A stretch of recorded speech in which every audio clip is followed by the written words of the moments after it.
Benvenuti und herzlich willkommen bei der Woche der italienischen Küche in der Welt. Wir freuen uns heute für euch Pasta e Fagioli zubereiten zu dürfen. Vielen Dank auch an die italienische Botschaft, die dieses Video mit uns zusammen entwickelt hat. Und wir machen heute nämlich ein ganz nachhaltiges Rezept, nämlich Pasta e Fagioli risottati con croste di Parmigiano DOP.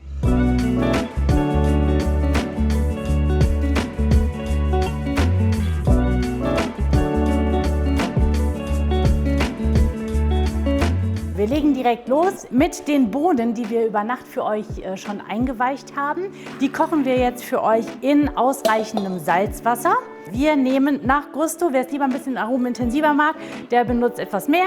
Wir nehmen Salbei, wir nehmen Thymian, wir nehmen Rosmarin und wir nehmen ein paar Lorbeerblätter, die kommen mit rein, salzen das Ganze ordentlich und knackig und geben noch ein bisschen Olivenöl dazu. Das Rezept haben wir entwickelt, weil wir hier besonders auf das Thema Nachhaltigkeit eingehen wollen. Wir benutzen also einmal den Sud, hatte ich gerade schon angedeutet, und wir benutzen unterschiedliche Pastasorten, weil das ganz Besondere daran ist, man hat zu Hause so oft immer so ein paar Fitzelchen Nudelnreste in der Verpackung. Also was soll man damit machen? Pasta Mista, so wie das die Pasta-Manufakturen auch in Kampagnen immer benutzen, beziehungsweise auch zum Verkauf anbieten.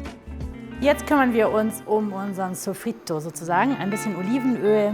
Dann nehmen wir klein geschnittene Zwiebeln. Wir nehmen eine ganze Knoblauchzehe. Ich benutze mal ganz gerne eine Knoblauchzehe, die wir dann nachher wieder rausnehmen. Das gibt dem Ganzen ein bisschen einen delikateren Geschmack. Dann eine kleine Chilischote. Gerne das Weiße von der Chilischote entfernen, damit es nicht ganz so scharf wird. Klein schneiden. So ragazzi, jetzt widmen wir uns der Pasta. Ja, das waren die Reste, die ich aus meiner Pasta-Verpackung alle jetzt quasi regeneriert habe. Und die kommen jetzt alle und die mischen wir alle zusammen. Hey, unsere Bohnen sind fertig.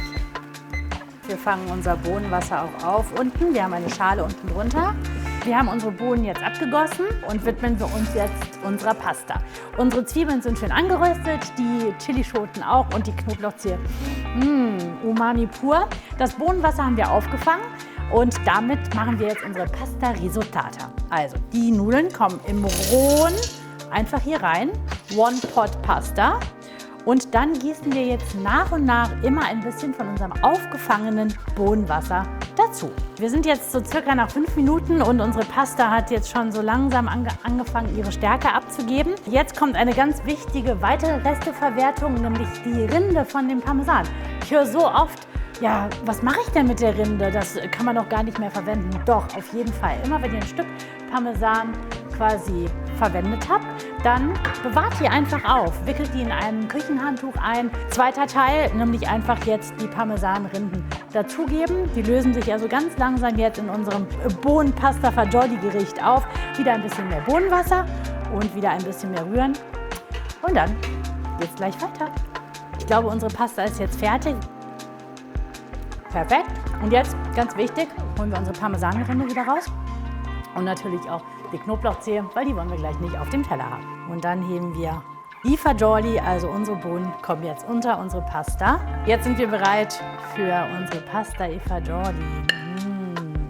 Pasta e Fagioli, risottati con Parmigiano Reggiano Croste. Buon appetito und euch allen noch eine wunderschöne Woche der italienischen Küche in der Welt.